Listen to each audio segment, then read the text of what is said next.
There we go. 2-1. 2-1. 3-2-1. Welcome to Future Commerce, the podcast about cutting edge and next generation commerce live. Yeah, live. We're doing it. This is it. We're doing it from New York. Is it live from New York? I'm having a little bit of a frame rate thing right now. We're figuring out a bunch of stuff. We don't know. We have no idea what we're doing at the moment. But Brian, you have like fires in Seattle right now. Yeah, fires, power outages. The world's ending. San Francisco looks like Charn from Narnia. We are. Oh my gosh, tell me about it. It's like absolutely ridiculous, actually. It is ridiculous. The world's in a weird spot. It's just unbelievable to me that this continues to all happen in 2020.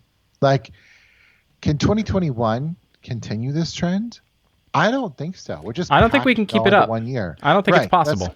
That's how I feel. Like, it's not possible to keep up the insanity of this year. We're packing it all into 1 year.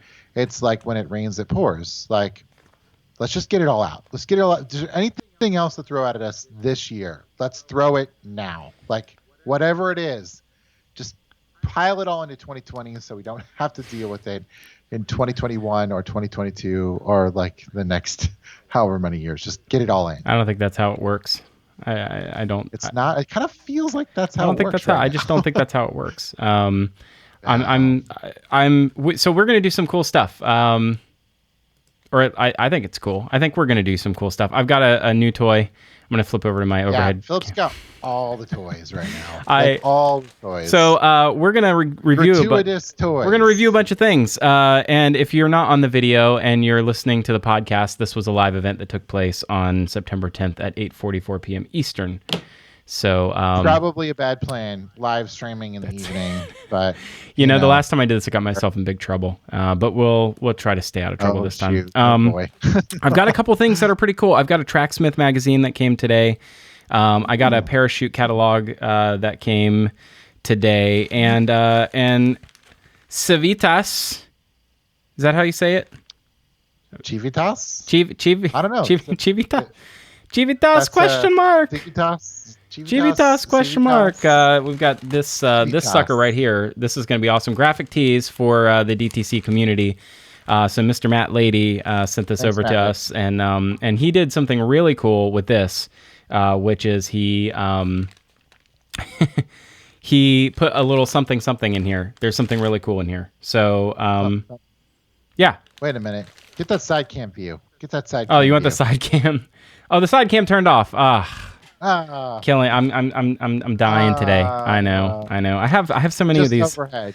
All right, so we're having fun today. It's going to be a lot of fun. I'm going to figure out this frame rate issue as we go. There are a couple of news items, things that we shan't overlook. Away had a big sale yesterday. Is that news? I think it kind of is. Away is resorting to discounting. That's the news. Yeah, well, we're not allowed to like make fun of it apparently. So I'm going to be really, really nice about it. We're not gonna say anything bad. I personally believe it's 5 months too late. They probably should have done this a while ago. But that's, neither here nor there. What's really interesting is the number of outages that happen. Dude, this frame rate thing is going to drive me crazy. Hold on. I'm going to bail out on that one camera. I'm going to come back to this other one. So listen, I need your opinion on this. Okay. Do you believe, I'm curious what you think here. Okay. Do you believe that discounting soils a brand in some way? I may have written like a lot on this, a lot of words on this. What do you so you believe that? Yeah, I'd love to hear why you believe that. So I think there's a reasonable time to discount and a reasonable discount to give. And if you offer discounts, that's an interesting way of having said that. If you offer deeper discounts than you should, then I'll probably buy your stuff because that's when I purchase things. But you're not that guy. The general consumer. I'm that guy. I buy stuff at like wholesale prices, I'm an exploitive consumer, not a. uh, no. That's really Uh, funny. that's kind of true, but what I do think is that it does cheapen your brand. I don't respect retailers that I purchase stuff at deep discounts from. You Um, don't respect them, but you're the consumer who waits for them to go on sale so you can buy them. yeah, it's part This of is like the super interesting economy. to me. I need to know. I need to hear. I don't understand. Um, I don't know. Say more. Yes, say more. Say more is that it's not stuff that I particularly want, but it might be something that I feel like it would be worth my like filling a hole in a need in my closet or my life if it hits a certain like point.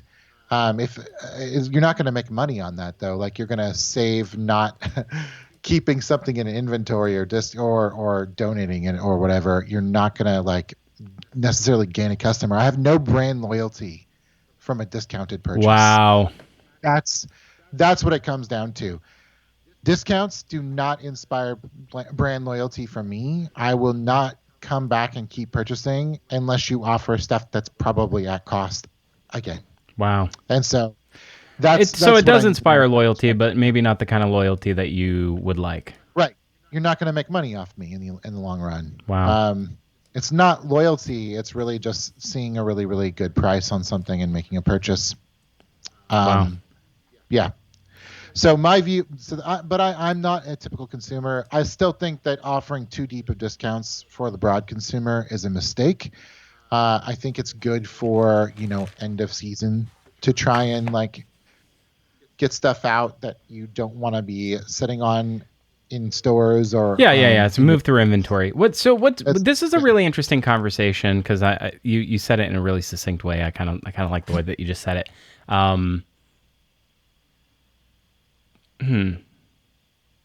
Yeah. No. So there was this really interesting thread on Twitter. I might have to pull it up since I have the ability to show my screen because I have a new toy. So why not? Oh man, this could be a long evening. Get ready. Yeah, I Get think it ready. could be. There was this really interesting tweet from Nate Pullen, who I've never heard him pronounce his name and never talked to him, so I wouldn't know if that's even how you say it. Kind of like Civitas. Don't know how. Civitas. Civitas. Anyway, so digitally native on Twitter. So he was saying that there's the closer that you can get to sort of moving in and out of inventory without it being apparent to the customer, meaning like closer to just-in-time manufacturing, something we talked about with Michelle Cordero Grant when we had her on Step by Step for last season. He was saying the closer you can get to that, it's like this is like the new. He had a really elegant way of saying it. Obviously, I'm not doing such a good job, but basically, like that is the apex. Like the thing you're trying to reach is never really stocking out, and never really overstocking to where you have to run your discounts and such. Or at least that's how I interpret it. So, Yeah, I mean, like, isn't that the truth for business for all of eternity, though? Like, we only stocked as much as we sold. Like, yeah, we didn't miss out on any demand as a result of stocking that much. Like, this is operations sort of 101 that I learned in my, my bachelor's degree. yeah. Well, Um, I didn't have the bachelor's degree you had. It's fine. But I had a I went to school at a Bible college, so I didn't learn anything. What I will say is, as a consumer, being really stressed out all the time about whether or not like a product's in stock or whether or not something's going to go on sale, or seeing a product go on sale after I just bought it. Like there's a lot of friction there as a consumer, and a consumer experience, like customer experience. And having been in brands, by the way, where there's a lot of friction for CX teams around discounting and moving of inventory, like this idea that you would be able to produce stuff just in time so that you never stock out also kind of has this, it's tied to this idea that there's an ethos around like maybe discounting isn't good for your brand. I think there are, you said it really nicely, like there are good times to discount and there are bad discounts and good discounts to give. And so there's logical inverses of those two. Anyway, I don't want to harp on the away thing. The big thing about discounting, and I actually love running down this road because I did focus on operations in college. The traditional model for operations was that you would have more, like it's better to have more than you sell than it is to have less. And that might be true from like a revenue standpoint, right? You're going to make more. Missing out on a sale is worse than overstocking. But I think that what we've seen from, sort of up and coming D2C and trends in consumer behavior, like I think Glossier did a great job of exemplifying this, is that while it might be good for the bottom line, it's not necessarily good for your brand. Because brand is based off of perception. And when you just have a bunch of excess inventory that you have to discount, oftentimes it can look like you are not as popular as the next brand that is selling out of things. When I was in college, I worked my way through college working at a restaurant. And this is such a stupid like anecdote, but we're live. And live. Nobody's watching. It's fine. It's totally fine. These really stupid anecdotes. But the restaurant that I worked at had all of this space up front, and they stuffed it with tables. And oftentimes those tables would just remain empty, but they had no space for people to get into the restaurant. But they wanted to make sure they had enough space if they ever did get to a point where they were going to need that space. The reality is it would have been a lot smarter to have fewer tables and let people get into the restaurant and be able to have a little bit of a line, because the result was there was never a line and people never felt like it was a hopping restaurant. It becomes sort of like a self-fulfilling prophecy to some degree of like there's no excitement because there's too much room for when the excitement comes. I totally understand that. I think that it's an interesting sort of anecdote. There's no excitement. What's really, really, really interesting is at some point, I forget who it was, Taylor Offer maybe, who runs the brand Feet, F-E-A-T, supposedly the softest sweats you'll ever buy. Really interesting brand, which probably did extraordinarily well in the sweatpants era of coronavirus. But he was saying that planned stockouts and restocks are a way to kind of continue to fuel interest and recycle interest over and over. So there's definitely a way to game this in a for the consumer psychology of it. If something is always available, it may not be as interesting to a certain type of consumer. You know what I saw? Who was it that did this? Now I'm forgetting who it was. No, it was. It'll come to you. We're live. Anyway, so I saw a brand recently that did a sale where it's like, we're bringing it back. The bringing it back sale. I thought that was really interesting. And instead of it being like we're getting rid of our inventory, it's like they sold out of maybe one of the sizes. Yeah. And they took the rest of the sizes and they kind of put them to the side. And then they did a bring back sale, and it wasn't with all the sizes or all the colors or whatever it was. And I think it did really, really well. I'm really, really annoyed that I can't remember who it was that did that. But it's a cool brand. It was a direct-to-consumer brand. I can picture. Imagine a really cool direct-to-consumer brand, and that's who it was. This is the problem with doing things live. I'll be honest with you, I don't think we're that much better when we're not live. That's a good. We promised something, so I'm gonna put it up now because we might as well. What do you want to do first? I kind of want to look at the magazines first. And this is not going to be very interesting for people on audio, but that's okay. You can go watch a video from time to time. Wait, hold on. It was Ministry of Supply. Oh, shut up. Oh, we love them. Aman Yes. Advani was on our expert There it panel is. for 9x9 and also sat. Aman did a thing with us, Merchant to Merchant podcast. That was great. Yeah. Okay, let's see these magazines. All right, my one of my very favorite brands, which I know you know, is one of my favorite brands, is a brand called Tracksmith. Did you Taylor is did you know that, Brian? Brian, yes. did you know that one of my favorite brands is Tracksmith? What? I know. It is crazy. Crazy talk. This magazine arrived today. Let me see here. So there's a couple things that I wanted to point out about this. First of all, I get these catalogs now from time to time. I never asked for them. Oh, that photography though. They are like always just. So good. It's so good. I know we have promised that we wouldn't say the word killing it anymore. Oh yeah, that's right. We won't say killing it anymore. But let me tell you about the beauty of this of the writing. First of all, Lee Gandalf Lee runs. Oh my gosh. Lee is a beautiful human being, and she I credit all of Tracksmith's success to her because she's actually an incredible operator. But she also does a lot of the writing for Tracksmith's online and apparently print too. So there's a couple things that are really special about this particular issue because there's some things in the running world that are really interesting that have happened recently. Well, first, the weather's about to change, but also, usually the Boston Marathon takes place in April, and obviously that couldn't happen this year. So they blew through the whole Boston Marathon collection already. And so they brought back like sort of a quasi fall collection or quasi spring collection, like as a bumper into fall. And they're calling it Race Day is Still Sacred. And they're kind of hanging it on the Boston Marathon is going to be run, but there's not going to be a crowd. It's going to be this really different experience, which I just think is so beautiful.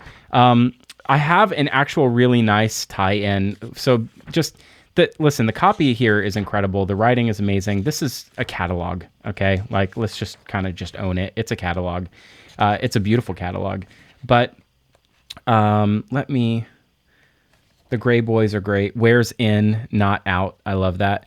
And, the nickname Gray Boy was given to the standard issue T-shirts handed out to the Georgetown track team. The shirt was a badge of honor. To get one, you either had to make the team or become very close friends with someone who had.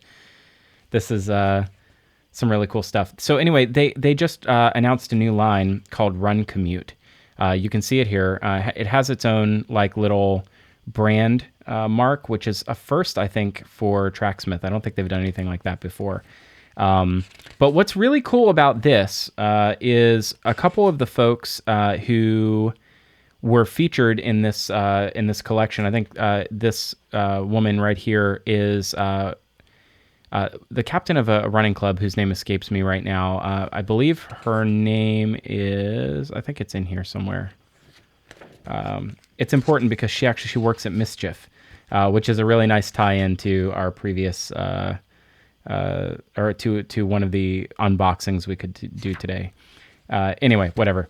Tracksmith has a beautiful magazine. We can go back to doing something that's not this anyway, whatever. Do you get these magazines at home, Brian? Oh, I lost your audio. You're muted. Yeah, I don't have you. You've probably been talking this whole time and I couldn't hear you at all. Anyway, you know what? I'll continue to busk. Why not? While you figure out the audio issue. Just while we got it, why not? Parachute.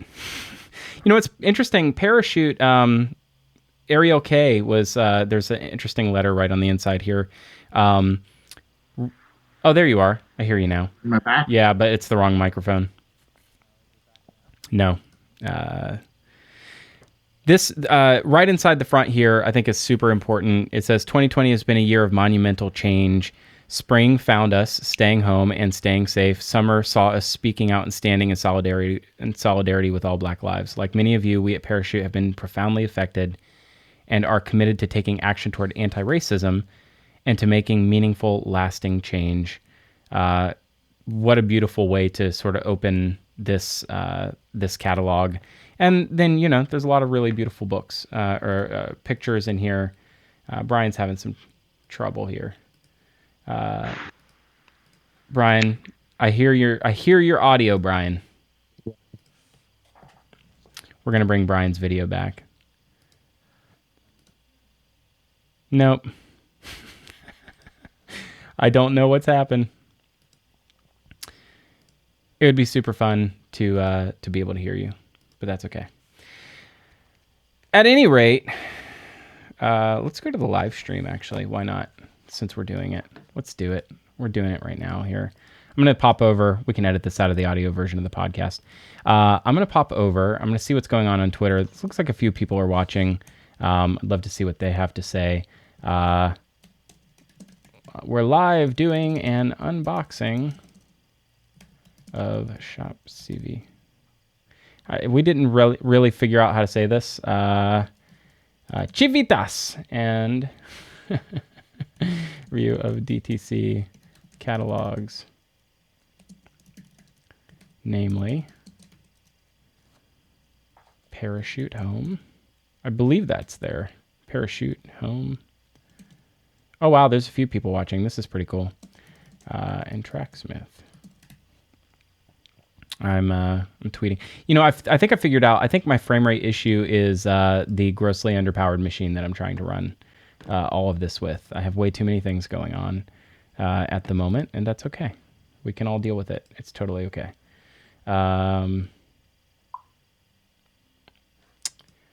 Don't have you, man. Sorry, bud.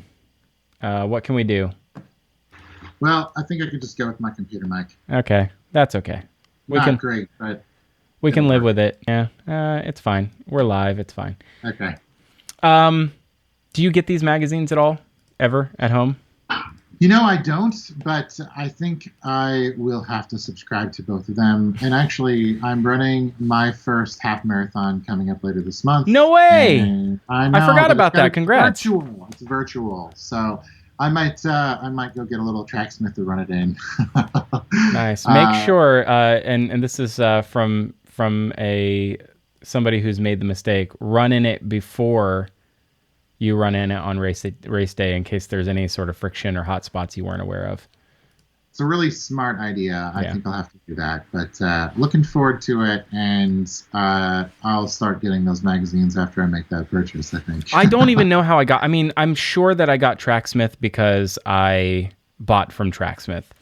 I've never bought from Parachute, so I have no idea how I got interesting on the Parachute list.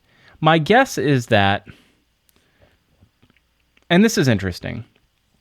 My guess is that I bought from a brand that shares lists with other direct-to-consumer brands. Ooh, you think you got third-party dated? I think I did. I think I probably, and I don't want to blame Tracksmith because they're my absolute favorite, but I believe that maybe buying from Tracksmith, especially saying as I got both of these on the same day, makes me wonder if... It's pretty cool, though. Like, Parachute is the perfect complement to Tracksmith. It really is, actually. You know, there's nothing like... Look at this magazine, man. Look at it. It's beautiful. It is really, really pretty. The photography is great. You know, actually, I did recently, the Something Digital crew, we put together a webinar called Cozying Up with direct-to-consumer, or like home embedding brands in the direct-to-consumer space. It was like 3 strategies for like learning how to connect with consumers with experiential products that, you know, they used to be able to touch and feel and they just can't anymore. And I didn't come up with any of this good content. It was Lindsay Stork, who is a UI UX creative lead at Something Digital, and she crushed it. It was amazing. We'll link it up in the show notes. But she did a great job on this webinar. But Parachute was often mentioned. And one of the things they do really, really well, since we're fanboying over brands today, and I'm kind of loving this vibe, is they do a lot of these sort of lifestyle crafted shots where they sort of show how it's made. I'm not sure if you can like pick that up right now on the camera or not. I mean, it's upside down, but it looks really good. Yeah, I mean, it's upside down and backwards. That's okay. We'll figure out the mirroring some other time. But they also do this thing where they show like the indentation from you pressing in, so that you get the sort of the feeling of it being plush. The interior shots, like you see how it, you actually see the interior construction, and they do these really close up, detailed texture things, so you can sort of imagine what it would feel like to rub your hand on it. I'm sure there's a picture in here of someone rubbing their hand on something textured, but it's incredible the sense you actually get this sensory thing, which is just crazy. I love the psychology of this. Yeah, I think it's really, really smart. I think what this really demonstrates is that you've got two incredible, like really well branded direct-to-consumer companies here. Yeah. And something that I think aligns them probably more than anything else on these catalogs is that the imagery is just stellar. Off the charts. It's on another level. And you don't have to have the same aesthetic as a Tracksmith or a Parachute. But what you do need to do is have a consistent, clear aesthetic that you can own as your own. Like it's something that you can say, this is consistent with my brand. This is the kind of imagery that we want to portray. Imagery is so powerful. Like an image is worth 1,000 words. It's real. It's true. And they've done a really great job with copy as well. Just consistently throughout the entire experience of the magazine, of their website, of their brand, you know what the feel is that they're going for, and it's tangible. Yeah. You feel it the whole time that you're experiencing the touch, the feel of cotton, the fabric of our lives. Look at this. This is super interesting to me. When you think about like the whole like art imitating life, imitating art, these little swatches in a catalog would have made no sense 15 years ago, 20 years ago. Yeah. And this is the language of the web that comes back into print. Like it's meaningful because those swatches are meaningful online, which I think is like this really interesting, powerful sort of circular thing that's happened in the way that like the language of design. Anyway, there isn't an example of the thing I wanted to point out here. I couldn't find. There's not an example in this magazine, but this idea like showing someone's hand touching something textured actually creates the same sensory response that you would have if you touched it, and you actually kind of like imagine or like feel yourself touching it. It's bonkers. It's super cool. There's a word for it. I can't remember it right now. Can we unbox this thing? Unbag it? Yeah, let's unbox it. Matt Lady, Mr. Matt Lady. We're going overhead cam. Mr. Matt Lady, thank you for sending this over. I bought this with my own money. Let me just disclosures here. All right. He did not pay me to say anything. He did not get to preview anything that I'm about to say because I haven't even opened it yet. He did give me a discount, but let's be honest, Matt, you give everybody discounts all the time. So that's on you, not on me. Uh-oh. I also know that there's something special in here because I got it when he was offering something. So shots fired. Matt, thank you for the discount. Thank you also for giving me the discount, but also still allowing like me to get the thing that you offered to send for the first 3 purchasers. So I'm going to open this up. So I basically screwed him, and I feel bad about it. But we're making it right with the unboxing here. If you're looking for direct-to-consumer T-shirts, it's a very narrow audience. But if you like T-shirts and you like direct-to-consumer Twitter, Civitas or Civitas or however the heck you say it is probably the brand for you.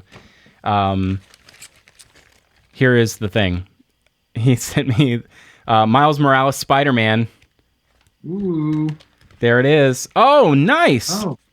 Oh, this is cool. Okay. Whoa. Okay, here's a sticker. And, oh, dude. Look at that. Look at that coaster. You know where that coaster's going? It's off camera. Right there. I need a drink to right. put on that coaster. I don't have one. We'll get one. I don't want to show my address. Let's see. Yo, thanks so much, man. Appreciate it, Phillip. Oh, happy birthday. Enjoy, Matt. Oh, thank you, Matt. I did buy this though, happy so birthday shirt. I should be includes the thanking him. Spider-Man. You got Spider-Man. I got too. Spider-Man That's for my awesome. birthday. I'm gonna read this to my kids. Maybe we can close out with. Look at that. Do you think we'll get a copyright strike for me showing this on the camera? That's fair use, right? That's upside down. So That's I what think what the founding fathers meant by fair use, right? All right, check this out. I'm gonna put this on the floor. In no way is this disrespect to Miles Morales and or Matt Lady. Let's check this T-shirt out. It's soft, dude. Nice. That's a good T-shirt. Nice. I'm like it. Oh, that's a nice little touch. Do you think he screen prints these himself? Because he keeps saying stuff like they're in stock. Matt, pretty easily, probably. Matt, tell us on Twitter. It's a nice looking shirt. It's a nice looking shirt. I'm excited about it. Okay. What else do we have to talk about? There's more. Oh, you have one more thing to unbox. This is yeah. This is the thing. This is the grand finale. This is the thing that you've all been waiting for. I've been meaning to unbox this stupid thing for How long on has it camera. been sitting in your office for? 5 weeks.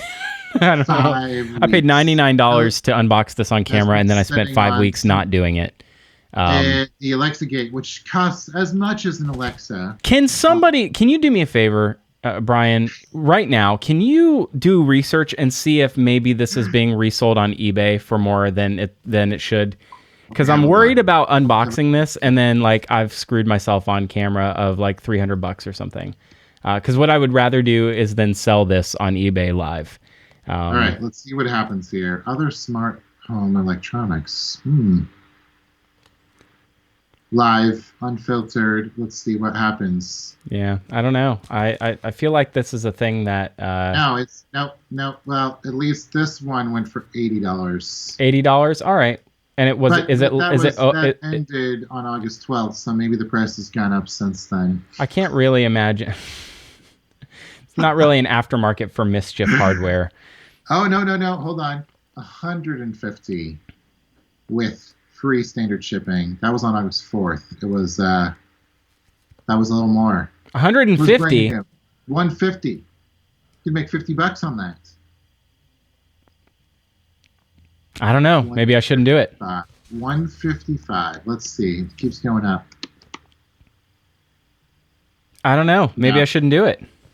I feel like you could probably get one for like 70 though, if you like. Unboxed or boxed, or like, what do you think? Unboxed would be sold out. $285 or best offer. $285. I feel like these people are not going to sell this thing because there's definitely. Oh wow, we're getting a rare exclamation point. Alexagate, MSCHF, Amazon Echo Surveillance Stopper. It is rare. Let's be honest. Rare exclamation point. That's all right. Like the best classic eBay right there. I know. A++ would rare again. Did you know Shopify is now worth more than Target and eBay combines? Yes, actually, there was a really great graphic on this of like the total market cap of like all of these retail brands that like could fit within the area of Amazon of Shopify. Shopify. Ooh. Yeah, Okay. there was really the Amazon one. The Amazon one is like everything. Yeah, like Amazon is everything. Not Walmart, but like everything else all fits in there. Or maybe it was Walmart e-commerce. It just all fits into the Amazon e-commerce. I think you can unbox this. Unless I don't know. I'm 20 years. You think I should wait for 20 years? It's going to be worth like maybe $350. Let's talk about what this is for a second. Do you know what this is? I do. Yeah, I remember. I think we talked about it on the show briefly, or maybe it was just you and I, because I don't remember what we talked about. MSCHF. Yeah, it's just like one long contiguous conversation. MSCHF has. It's a really long conversation. FYI. If you don't know MSCHF, MSCHF ranked I think number 3 in our Carly brands on 9x9. Kith was number 1. I don't remember who number 2 was. But MSCHF was up there. MSCHF is sort of a drop model. They have dabbled in hardware. They've done physical products before. So they did, most famous probably for last October, they did the Jesus shoe, where it was like an Air Max that had holy water in the sole. Right. Yeah, no, I think I wrote about that a couple times actually. Yeah. It's and they've been featured over and over and over again in many pieces on Future Commerce Insiders. What's interesting about the Alexagate is this is electronics, and this is sort of an interesting thing. Let me grab an Alexa here. Hold on, I have an Echo Dot sitting around here somewhere. Where is it? There it is. So the idea here is that the Echo Dot, the Echo device listens to you at all times, right? So it's always listening. Even when you don't want it to be listening, it's listening, and that's because there's an array of speakers around the top. And the joke with Alexagate is rather than just unplugging this, which you could do, or not have it on, or in your house at all, you could just there's also a mute button, by the way. Rather than having this unplugged, you buy this ridiculous contraption, and this thing sits on top of this, like that, and it sits on top of the. This is for the truly paranoid, by the way, because there is a mute button on your Alexa. Yeah. Like all Alexas. So if you're extra worried that Amazon is listening, even when you have the mute button on, this product is for you. We're doing it. You ready? Here, I'm just going to go full screen. I think it's a good move. I think I'm going to do it. I think I'm going to do it. So I would usually use a purpose-built tool to open this, but in this case, I used a ballpoint pen. So the Alexagate is this like over-engineered. Oh, cool! It actually has like almost retail packaging on the inside. That's pretty cool. Oh, that's awesome.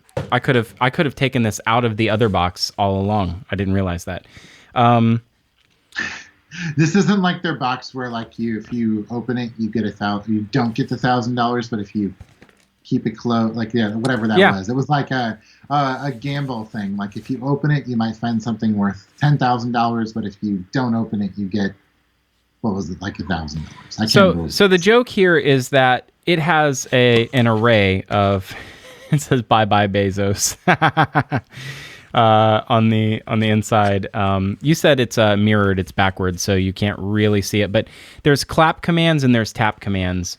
And you can clap your hands 3 times or tap on it 3 times, and it will switch it between listening mode and locked mode.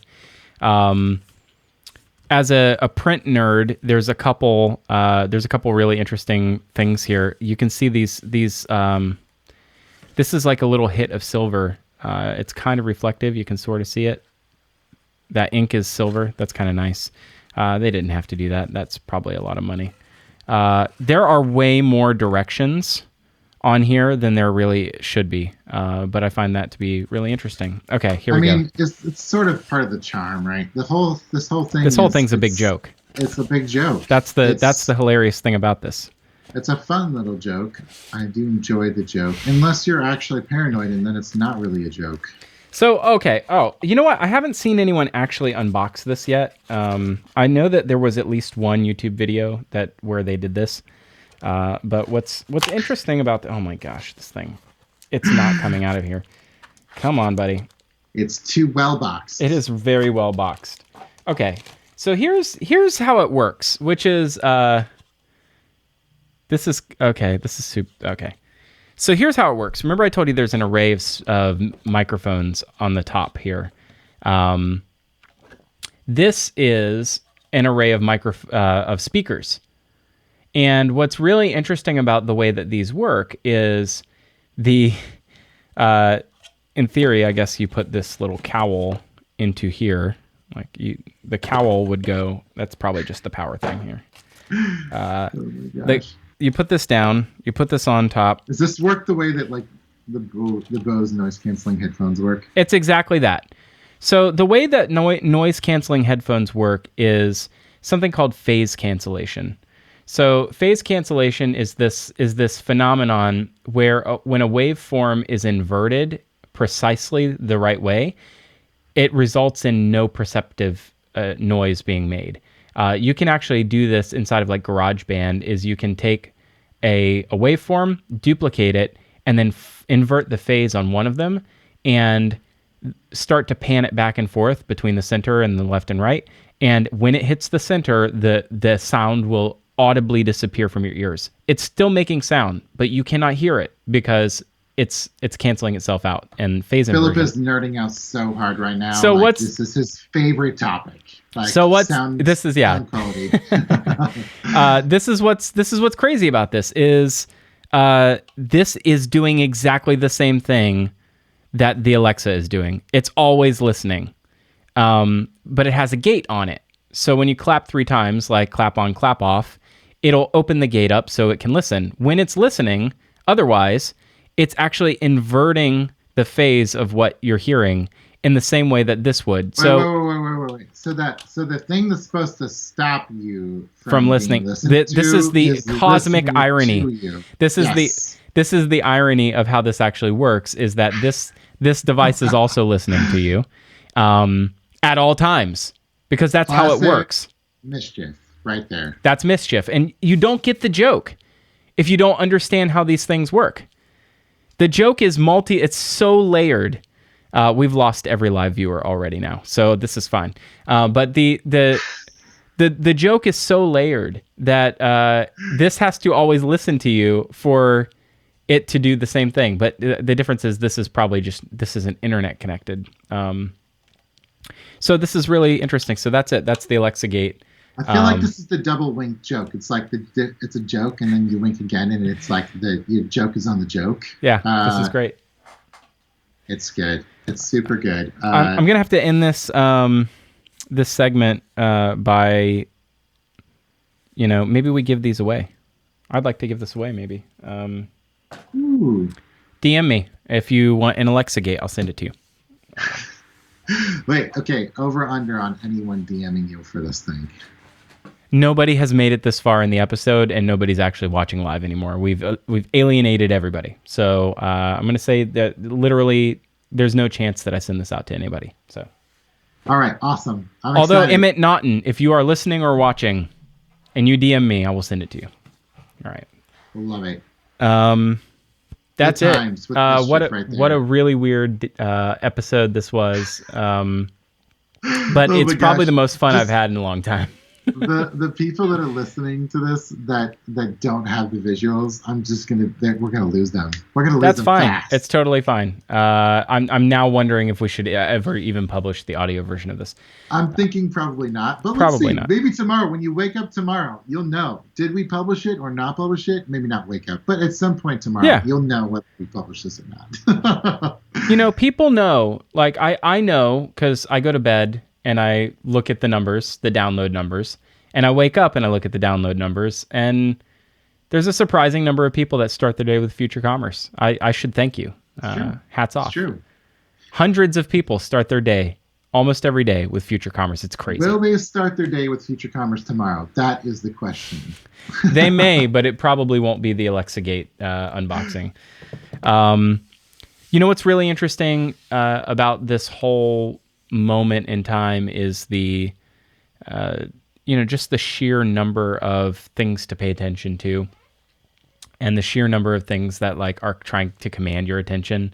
And I know we've talked about the attention economy sort of ad nauseum. I've talked about it enough, actually. I feel like it's still really relevant, and we haven't talked about it in a while, because I think that I was thinking about something recently, which is, time is a zero-sum game in many ways. It's one of those things where you're not actually competing against your competitors anymore. You're competing against just anyone that has people's time. So Netflix is competing against the gaming industry, and that their biggest threat is probably the gaming industry, because people are spending more and more more hours on gaming, which means they're spending less time on TV because people are watching as much TV as they possibly can right now. Yeah, And people so- are people's. There's only so much attention that any one person has ever, right? Like, Yeah. there's only so much attention that you have. This is kind of how I feel about retail liquidations right now. Oh, There's only I need so to many of understand them. this. I have no idea how this ties in any way. There are so many retail liquidations right now. Like, this gets back to the discounting thing. Like, at this point, it's not about being able to get cheap clothes. This is mostly in the fashion industry. Like, we've seen so many fashion companies bankrupt in the past year. And there's so many retail liquidations going on. I saw a tweet by Cigarita Cadali. She retweeted someone, I think it was from Wall Street or I don't remember which publication. And they said that Simon Property, saved what would have been a tremendous retail liquidation that would have been JCPenney. Right. Which, yes, I get it. From like a retail from a real estate standpoint, I totally understand. But from like a stock standpoint, there's so much cheap stock out there right now that people can get cheap clothes whenever they want. Liquidation. Oh, stock. Sorry, I'm sorry. I wasn't following you. So there's. You're saying we have too much supply. It's supply and demand. We have too much supply. So you go try to liquidate your assets right now, or you try to offer deep discounts. It's just as much competition to get people's attention for your liquidation sale as it is for anything. That's true. Okay, yeah, but I would also say that there is pent-up demand in a bunch of areas that people have been probably sitting and waiting for a long time for some of those events. Again, Away being maybe one of them.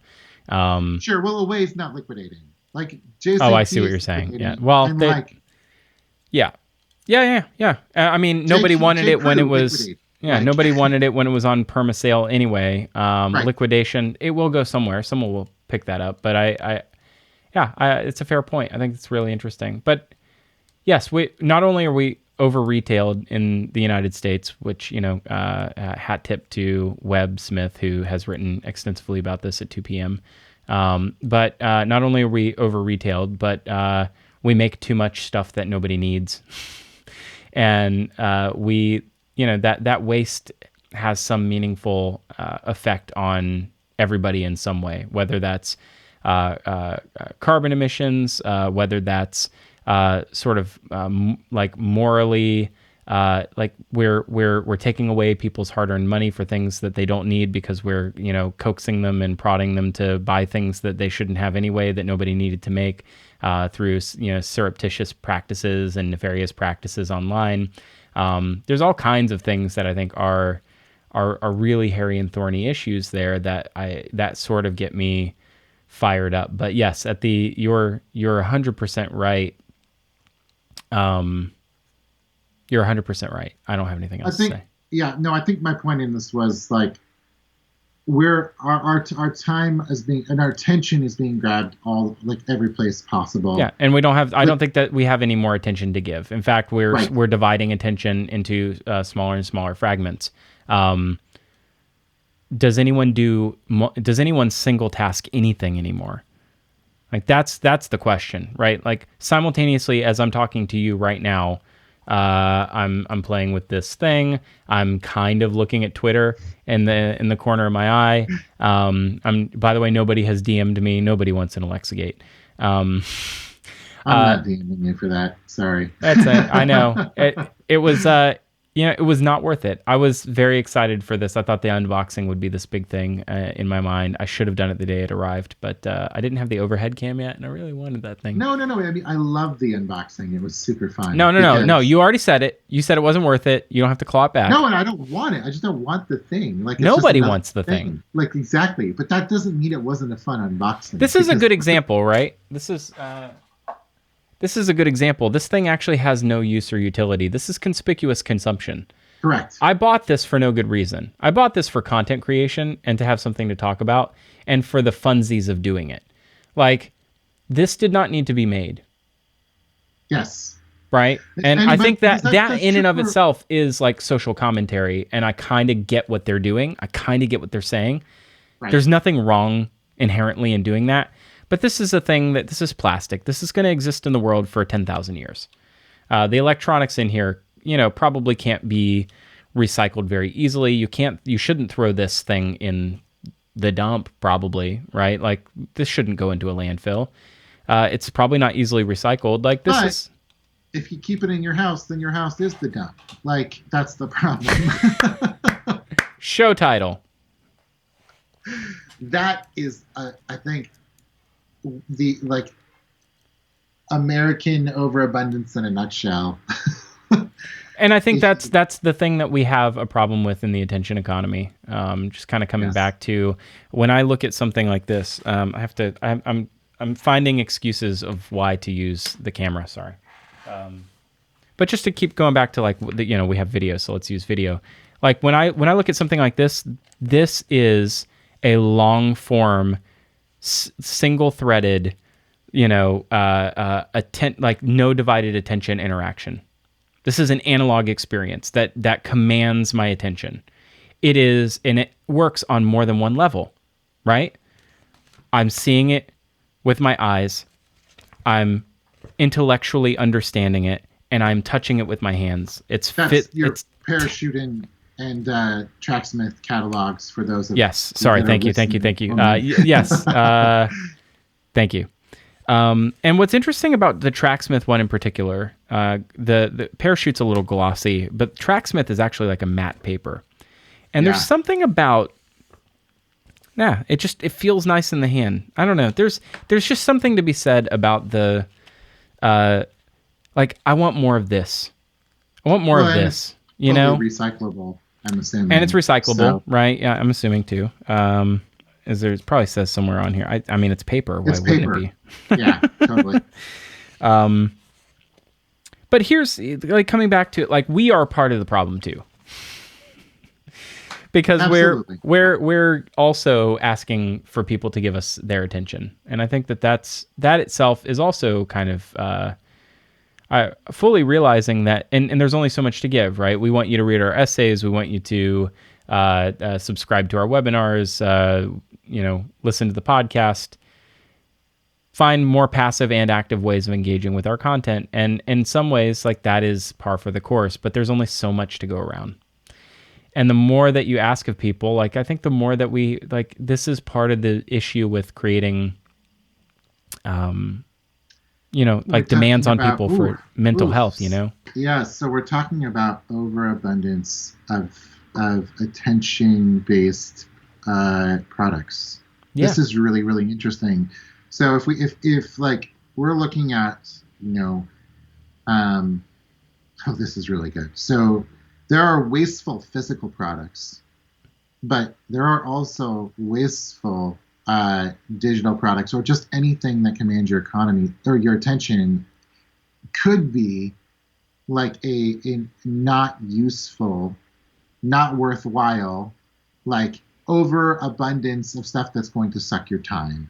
And that is like an overproduction issue unto itself. I think this is real. I think we are at overproduction of visual content. We probably had it a while ago. This has probably been talked about before by other people. Yeah. But I love that. Like, it's attention waste. Well, there's a concept of digital waste. Think about things that are created that'll never be looked at again. We actually talked about this when I was criticizing Disney Plus, which is like, we're creating the next generation of something that obviates a whole generation of plastic that things were created on. Like, we put all these things on VHS, those go in the dump. We put all these things on DVD, those go in the dump. Put all those things on Blu-ray, those go in the dump. Now we're subscribing to digital versions of the stuff, and like the analytics of the watch analytics of this will be on some hard drive in some data lake for the next 10 years, and then those will go in the dump. Like the power that it takes to run the like standby Amazon Glacier, like the stuff that goes into the carbon offset of every moment of you watching the show, and every time you stop it and pause it and rewind it, and how many times you rewatch it, like every one of those little interactions creates way more waste in the world beyond your attention. And at the same time, yes, like, I think you've said it all. Like, there's digital waste, but I think that what we've just like stepped on, which is the next level of this, which is your own attention. Like, there's a whole set of content in the world that probably should never really be consumed. It's just not worth it. yeah, and if we well, live in the attention economy, yeah, then attention waste is like something that happens all the time. And so I think that, and this is something we've had to sort of reckon with, like, are we going to create content that we don't think is worthwhile or like worth consuming, or that we want to engage in ourselves? I don't know that anybody could know, as a content creator, you and I don't know that you always know when something is valuable in the moment that you're creating it. You don't really know what's going to resonate with people. I can tell you, like, I've had many times that I've like, that's the thing that people cared about, like, at the end of the day. I've had things in the past that I super cared about and nobody cared about. Like, I thought it was an excellent episode, or I thought it was an excellent, essay, and nobody cares about it. That's okay. But to some degree, you kind of have to keep making it. I do think that this is one of those philosophical discussions that have no real solution or like a real end game, but it's worth thinking about, in that, like, creating things that are durable and things that last is everybody's goal, right?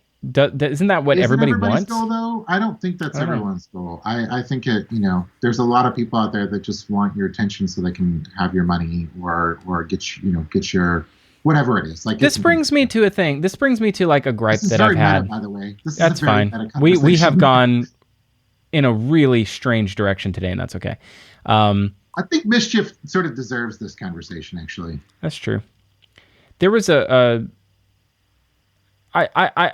got some gripes about some of the folks in the like Thinkfluencer Twitter sphere who get to some level of prominence by having really brilliant things to say, and then eventually hit some sort of a tipping point. Like, they no longer need to deliver insight, or they no longer need to deliver value, because they have amassed such an audience that every single thing they say has some critical mass of engagement. Yes, I've definitely seen that. Yeah, and it's not just in our world. I think that's across a lot of different categories. And it's so interesting because, like, you reach this place in where you start to think that everything you do is brilliant, and it starts to actually change how, like, the way you think. It starts to reframe who you are, and the thing that got you to where you are is no longer the thing that makes you special. The thing that makes you special is that you were special at one point. And I think that, like, you can peak online, and those people are also craving your attention. Those people are also demanding your attention. And Twitter, the algorithm prioritizes those people in your feed because they tend to believe it's some sort of value. And you know what? Actually, it's not. It has no value. Yes, I would say that's a really, really great point. Like, the algorithms perpetuate attention waste. Like, this is, I mean, let alone just being a time suck. Like, but they perpetuate viewing of things that are maybe not as good as other stuff that's out there. And it's because it's based on engagement. So engagement and previous engagement of yourself. Right. So, we'll yes, exactly. Which means, like, that is a whole thing that I'm not qualified to talk about. It is food for thought. Special thanks to Civitas, Mr. Matt Lady, for including, for helping make this content possible here today. Wonder what you think. I want to know. Send us a note, drop us a line. Hello at futurecomics.fm. We're rapping because I gotta go. Rapping. Oh man. This is rapping. We've got so much more we could talk about. Classic Future Commerce here at the end. We might have to lop out that whole thing in the middle for the audio version. Yeah. If you edit this down, I think we got a few nuggets in here. We got some nuggets. Hopefully worth attention and not just a waste. Yeah. Wow. That's holy cow. You're right.